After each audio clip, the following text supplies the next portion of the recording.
Hello, everyone, and thank you so much for joining us today in Compelling Conversations. Today we have Ms. Dr. Marlene Carson and Ms. Jainyla from Champion Middle School. We're going to be talking about a pretty important, heavy topic, but definitely needs to shed light to our young adults and young ladies as well. My name is Tia Johnson. I am the Financial Empowerment Mentor. I work with youth here in Columbus, Ohio, teaching financial literacy. Dedicated to young ladies and empowerment. We're going to be hitting on the topic human trafficking. I know that this is an area that you've been working in and a passion of yours. Could you share that a little bit about yourself, Dr. Carson, and about human trafficking? Hi, my name is Dr. Marlene Carson. I'm here on Compelling Conversations and just wanted to talk a little bit about domestic minor sex trafficking and what that means to the life of a young person.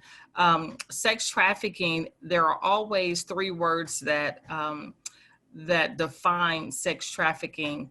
Those words are force, fraud, or coercion. And coercion is when you kind of talk someone into doing something that they don't want to do. Force is kind of self-defined. Someone is forcing you to do something. That force could be by violence. That force could be by a threat. That force could simply be by you want something and they have what you want and they won't give it to you unless you're forced to do something for them. And fraud is when they kind of trick you into doing something that you're totally unaware of for their gain. And so trafficking always consists of force, fraud, or coercion. However, when it comes to our kids don't have to have certain elements when it comes to sex trafficking.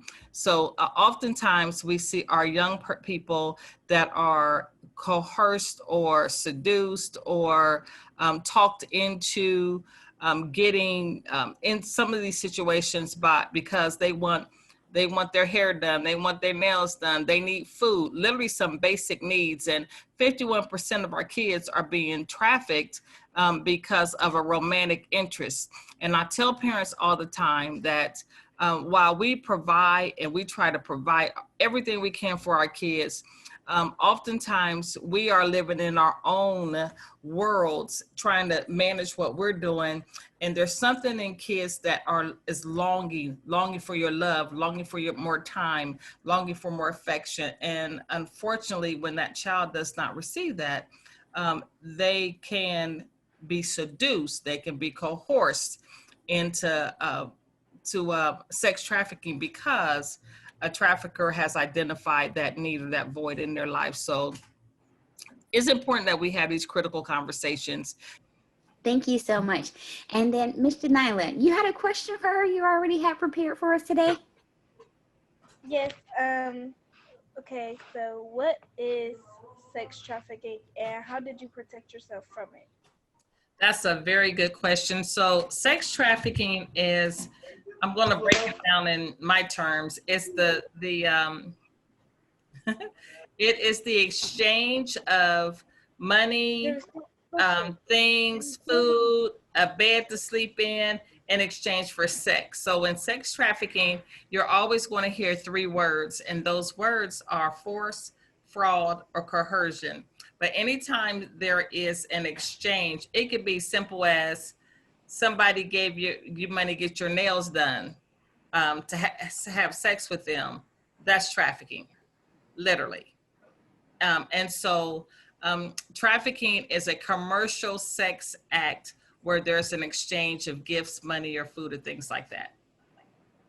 And so for me, I got out of it when there was a bust and my trafficker was arrested and I was taken back home to my parents.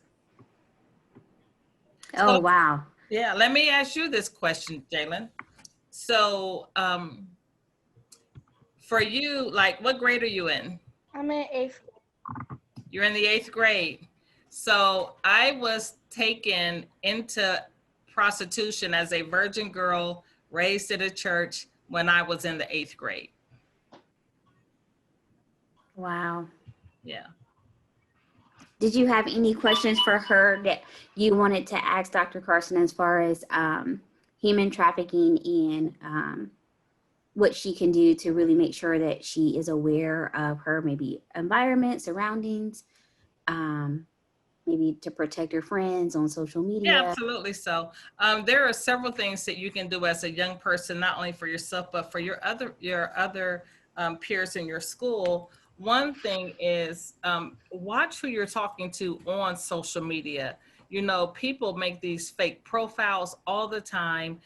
Even for us as an agency, when we want to find a victim or we want to find someone that we think is being exploited, that's exactly what we do. We go make a profile of someone that we say they're 13, 14, 15 years old, when it could be one of our FBI or our detectives actually on there who is 50 years old, just going to find a girl. And so the fact of the matter is, you want to watch who you're befriending on social media.